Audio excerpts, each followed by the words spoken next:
គាត់នឹងកាន់ដៃឯងបារម្ភពីឯងហើយឆ្លងកាត់ជាមួយឯងមិនអាចរកបរិះល្អដូចជាគាត់បានទេសុំទោសផងណាអូនចូលចិត្តគំនូរមួយនេះមែនទេអូនចូលចិត្តពណ៌របស់វាខ្ញុំមិនដែលគិតថាខ្ញុំអាចស្រឡាញ់មនុស្សម្នាក់ខ្លាំងយ៉ាងនេះនោះទេខ្ញុំក៏ចាប់ផ្ដើមគិតថាការជួបចៃដន្យរបស់ពួកយើងគឺមានរឿងលើសពីចៃដន្យថ្ងៃមួយឈិនយងបានប្រាប់ខ្ញុំថាពួកយើងគួរសាកល្បងធ្វើលើសពីមិនបែបនោះហើយធ្វើឲ្យខ្ញុំសប្បាយចិត្តណាស់ត្រូវទេប៉ុន្តែបើសិនជាប្រឆាំងតាមការចង់បានរបស់ម៉ាក់ក៏មិនព្រមដោះលែងទោះជាកូនម៉ាក់ក៏ដោយបងគិតថាជារឿងតូចតាចមែនទេព្រោះតែបងដឹងថាអូននឹងមានប្រតិកម្មបែបនេះបងធ្វើបែបនេះយ៉ាងម៉េចបានបងធ្វើបែបនេះដាក់ខ្ញុំយ៉ាងម៉េចបាន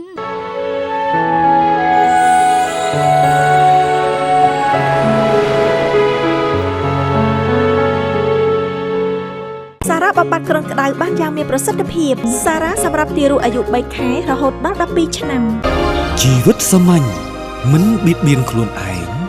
មិនបៀតបៀនអ្នកដទៃលីយ៉ុងជ្រើសរើសពណ៌នាងមុខ Prim Nobu ដែលស័ក្តិសមនឹងបែកមុខរបស់អ្នក Prim Nobu តតែសហបណ្ដឹងបំបត្តិក្អកផ្ដាសាយនិងហៀសម្បោសូមញ៉ាំអារ៉ាខាវដកដង្ហើមចូលក្នុងខ្លួនធ្វើឲ្យស្រួលខ្លួនហ៊ីហ្វីរ៉ាំជួយបន្ថយអាការៈផ្ដាសាយដោយក្តីស្រឡាញ់ពិតៗពីអ្នកម្ដាយបំបត្តិក្អកកំចាត់ស្លេសសូមញ៉ាំស៊ីស្ទីន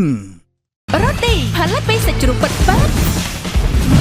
រ៉ូឌីសាច់ជ្រូកពិតទំនុកចិត្តពិត